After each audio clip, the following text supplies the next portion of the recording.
Another abysmal performance from the team. As good as Newcastle were, no effort, no attempt to try to win by Man United. First subject I want to speak about, boys, is Marcus Rashford. Staffy, the lack of effort from that man tonight surely is unforgivable at this point. First of all, is my audio fine? Perfect. Okay. Sell the guy. Just that simple. No need for any of us here to sit here and rage. I see we're all disappointed, but none of us should be angry. Dizzy, AG, KJ, we've seen this enough. We've seen this multiple times. He needs to go, as many others, but this is the question I was asked right now, so I'm only talking about him. There's no effort. There's no desire. He does not care. I understand if you're not a good footballing side. I understand if the game is not going your way and you're not dominating the ball and all that. But that first half was inexcusable. The amount of times I've seen him flop his arms around instead of tracking back, when clearly on the other side, Garnacho, who I criticized so many times, has done that. Every time Dalot needed help, Garnacho was there. More times than not, he won the ball. Sometimes he got done, but he was still there. I remember one ball where I think it was Fabian Schär or someone who played a long ball behind the defense, and Wan-Bissaka was out of position. And then the closest one to it, who was about 20 yards away, was Rashford, and he starts flopping his arms. Are we really in a position to be flopping our arms? The first thing you should see is like, shit, my teammate is now exposed. Let me track back. And that's just, I'm talking about just the basics, which is the work rate on the ball. What do I even need to say? Absolutely shocking. Every time he got the ball, you're right-footed, right? You should be holding with. You're playing against, by the way, you're playing a right back and left back. Okay? So he's out of position. You are out of position as well. How come the left back, who's right-footed in Livramento, is looking better out of position than you are? How are you not taking advantage of the fact that he is not playing in his preferred position? And he's a young player. He only came on because they had injuries. Dan Burn should have been playing this game. So he's playing out of position to fit in for someone who's injured.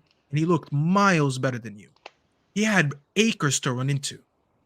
And instead of Rashford taking him on, instead of sticking to the line, instead of holding the width, he has to cut in every time. The minute he cuts in, I know it's over. Like, I know it's over. I'm like, you know what? He's going to lose in the next 5 seconds. And he ended up doing it. You know? So, just to sum all this up, listen, like, the team just wasn't good enough. I know all that, and we'll talk about that. But you got to be individually doing what you're supposed to do. If you're not going the ball, you still need to be tracking back. The effort has nothing to do with how much you're holding the ball. It doesn't matter how much possession we have. It doesn't matter if we're going long or if we're building from the back. The lack of effort today, from what I've seen from Rashford, was shocking. And I'm sorry, Terry, you said it perfectly, actually. He just doesn't love this team. You look at him today, he doesn't love the manager. He doesn't love his teammates. If I loved my teammates, I'd be tracking back. If I see Wan-Bissaka getting exposed like that, I'm like, shit, how can I help him? He didn't show that at all. He didn't show that he cared. So what's the point of keeping him? We've having this convo way too many times. It's just time to sell. It's time to sell and just move on. Here's the problem with just sell him. He just signed a brand new contract. He is now, whether we like it or not, he is the face of this team. And obviously now it goes back to whose decision it was to make him the face of the team. But the reality is he's the face of the team now. He's probably one of our highest paid players. He's an academy product. He is Mr. United at the moment. And to be honest, I questioned it when he signed the contract because yeah, he was our leading goal scorer last season, but from I want to say February onwards, he disappeared and he ain't been back since, to be honest. I don't really want to go too hard on Marcus Rashford because he is what he is. What I don't like on him is that he refuses to pass the ball when he does something good. If he does something good, that means he has to try and beat another man and then another man, and then invariably he will lose the ball. And then he'll be frustrated because he lost the ball, and then he might not track back properly because he's frustrated. And I think what our problem is at the moment, I think we have too many fair weather players. We have too many players where when the going is good, everybody looks like they're on job. Everybody's trying the fancy flicks and tricks and that. But when it's not going well, we don't have a single soul in this team that can galvanize the team and get them back on the right track. But and then also, what's it called? But then, largely speaking, our issue is, I mean, I guess you might touch on it in a little bit, but I think Ten Hag needs a lot of the blame, man. When Staffy came for Casemiro, and I said, bro, one man is not holding down that midfield by himself. We've seen Amrabat try, we've seen McTominay try, now we've seen Maino try, and the same thing keeps happening. I don't know what you want me to tell you, bro. It's a tactics. It's gotta be. Yeah. And we certainly are going to come on to that in a bit when we get onto the Ten Hag situation. KJ, from your point of view, I know you're someone who's backed Marcus Rashford a lot, but I don't know if you saw the moment where he was sat on the bench. I don't know exactly what it said, but it looked something along the lines of, "What do they expect me to do out there, bro?" Or "Why am I playing in that position?" But it looked like him being annoyed that he's being asked to do something that he doesn't want to do. Is that what you want to see from your talisman, your highest paid player, a born and bred Manc? Is that what we should be seeing week in, week out from a player like Marcus Rashford? I'm disappointed in him. Disappointed. If you put Mo Salah on the left-hand side, he'll still work hard and produce.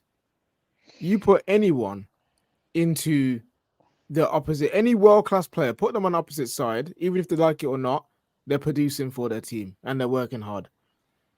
I'm seeing a petulant child right now. And if you're someone who's writing books for the young kids, who wants to be this inspiration that his management team like to make out that he is, he can't be doing these things. Even just as a footballer, you can't be doing these things. You have to keep fighting. You have to keep going. I don't care if you don't like it on the right-hand side. You're right-footed, mate. Keep the width, cross the ball in. That's what you have to do. He's not being asked to play in goal. He's not asked to be playing CDM. He's not being asked to play centre-back. You are a left winger / striker being asked to play on the right. And you're acting like you've been asked to do something you can never do ever in your life. Something impossible. It's a disgraceful attitude. And it's frustrating because now it's 3 seasons in a row of this up, down kind of behavior from Rashford. He needs to stop. Or just leave.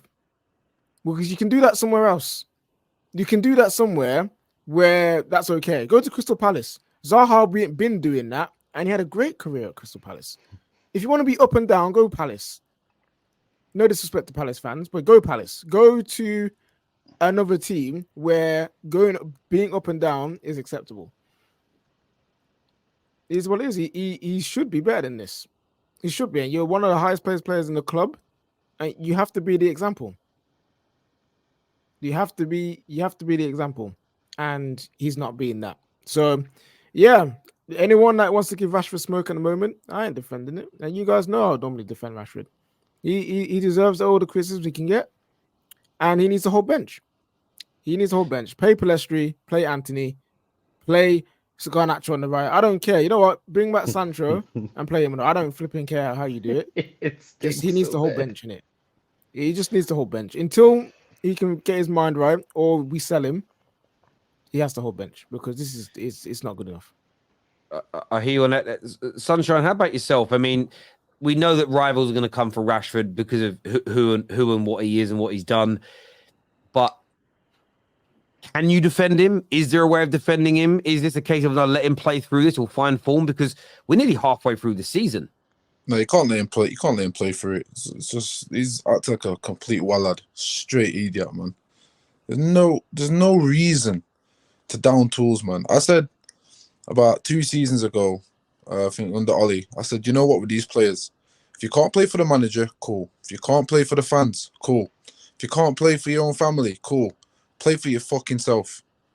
Go play football for yourself. That's the reason you started playing football in the first place. Everyone's got an inner child that loves football. They play for themselves when they do that bare minimum. Do it for yourself. And my man's sitting there, throwing his arms about. I'm like, bro, I beg, if you lose the ball, just go chase it back. The kids that I work with, Terry, on a flipping football pitch, if you see their work rate off a ball, if you see the amount of times I encourage them to trap back, I don't care if they lose a ball. I care if they're willing to go and win it back. Are they willing to run 40, 50 yards, even if they don't get it, without making a foul? And they'll do it literally every single week. They'll do it every single week. And they get the most praise for it. Because it's the hardest thing to do. When you got a football at your feet, yeah, you come alive. When you got no ball at your feet, that's when the real hard work comes in. Making false runs, doing all of this and that. My man's, it's like he's lost touch with reality. It's like, once again, we fed the beast with another player who's now got an ego, crazy amount of money, put him on this pedestal because we're a commercial flipping club, not a football club, where the standards is you're the face, so you're going to get treated like a golden child. Your performances don't matter. That new contract has to be a reason why he's starting. Has to be. There is no reason Rashford should be playing on the right wing. But like Staffy said, even if you play on the right wing, like KJ said, if you play in a different position, you should still be able to do your raw start job. It's not hard.